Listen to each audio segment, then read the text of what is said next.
મેં યુએસએના student visa માટે August 24 ઇન્ટેકમાં apply કર્યું હતું, બટ મારા વિઝા રિજેક્ટ થયા. તો શું હવે જેન 25 ઇન્ટેક માટે યુકેના સ્ટુડન્ટ વિઝા માટે એપ્લાય કરી શકું? હા, ચોક્કસ કરી શકાય. પણ યુકેમાં જનરલી એડમિશન માટે તું અપ્લાય કરે અને યુનિવર્સિટીમાંથી એડમિશન ઓફર લેટર આવી જાય એના પછી એ લોકો ક્રેડિબિલિટી ઇન્ટરવ્યૂ લેતા હોય છે. જ્યારે ક્રેડિબિલિટી ઇન્ટરવ્યૂ લેતી વખતે મોટાભાગની યુનિવર્સિટી સ્ટુડન્ટને એક ક્વેશ્ચન ફોર્મ ભરાવતા હોય છે અને એમાં એ લોકો પ્રીવિયસ ઇમિગ્રેશન હિસ્ટ્રી પૂછતા હોય છે કે બીજા કોઈ કન્ટ્રીમાં તમે ફોરેન ટ્રાવેલ કરેલું છે કે બીજા કોઈ કન્ટ્રીના વિઝા રિજેક્ટ થયેલા છે. તો એ વખતે ક્રેડિબિલિટી ડિટેલ્સ તું આપતી હોય છે તે યુનિવર્સિટીને, એ વખતે તારે આ વિગત યાદ કરી અને પૂરેપૂરી ટ્રાન્સપરન્સી રાખી અને એમને બતાવી દેવાનું કે મારા યુએસએના સ્ટુડન્ટ વિઝા રિજેક્ટ થયા છે.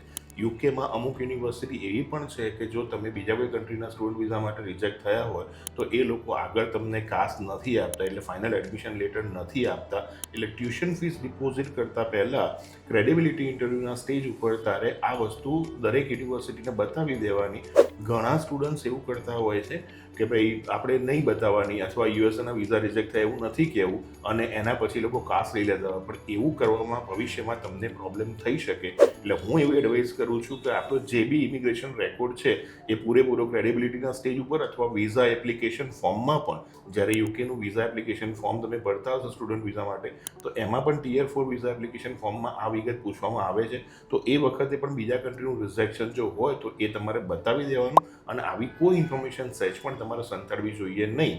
એનાથી યુનિવર્સિટીના એડમિશન ડિસિઝનમાં ફરક હોઈ શકે કે જે યુનિવર્સિટી એવું માને છે કે ભાઈ અમે આવા કોઈ રિજેક્ટેડ સ્ટુડન્ટને એડમિશન નહીં આપીએ, તો એવું બની શકે પણ વિઝામાં એની કોઈ એડવર્સ કે નેગેટિવ ઇફેક્ટ નથી.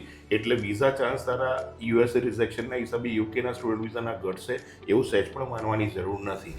If you have any such question, you can write us to any time and don't forget to subscribe us on YouTube. Thank you.